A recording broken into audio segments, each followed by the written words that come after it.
Like, this map isn't about whether it's 19% or 21% here. The map is about it's different here to here. I am a self-professed map nerd. I love working with maps, I love looking at maps, I love seeing data visualized in map form, and increasingly in the last couple of years I've really enjoyed making maps and thinking about how maps can help us to show the public different kinds of social and environmental phenomena. So the exhibit is called Living Apart: Geography of Segregation in the 21st Century, and it really seeks to answer three basic questions. Where did the patterns of residential racial segregation in the U.S. originate? Where did it come from? What were the processes, the historical, the social, the political processes that led American cities to become so incredibly racially segregated in the 20th century?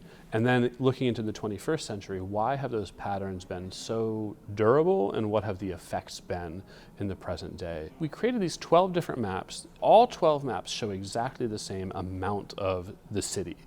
And they all show the red line neighborhoods on top. And then they show 12 different sets of data. And if I've heard one common theme from people who have seen these maps and who have engaged with these maps, is that whether you're looking at racial segregation or at poverty or at pavement or of the lack of tree canopy or urban heat or asthma or life expectancy, it's the same geographical pattern over and over and over. Basically all these maps, they show 12 different sets of data, but it's always the same pattern. In my work, my work focuses in the Hampton Roads region, Norfolk, Virginia Beach, Hampton, Newport News, where I live. I was invited to come here to the Collegiate School in Richmond to do what we're calling a pop-up exhibition, where I brought a pared-down set of the artifacts from the full gallery exhibition. We set them up on easels. We've invited students and classes to come through. I've had the privilege of talking to 4 or 5 different classes about this work throughout the day today. It's basically all the same map.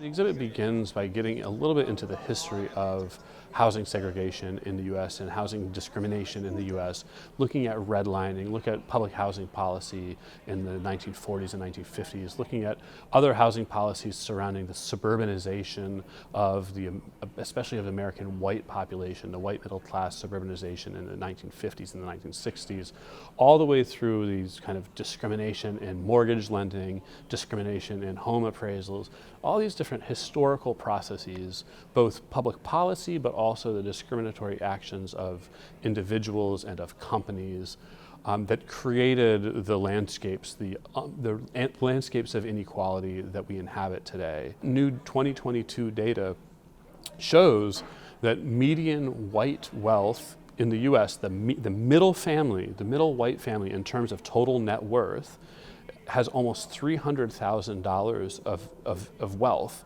The median black family has less than $50,000 of wealth. And so it's a gap of about 85%. That 85% gap in wealth between the median white family and the median black family is, I think, the single data point that captures the long-term and cumulative impact of housing discrimination across the last 100 years. We closed the exhibit with 2 parallel ideas of what are cities and municipalities and states around the country doing now to try to redress some of this harm, and what can we as individuals do in order to help improve the situation. Thank you for watching. Make sure to like, comment, and subscribe to VPM's YouTube channel, and head to vpm.org for more in-depth coverage.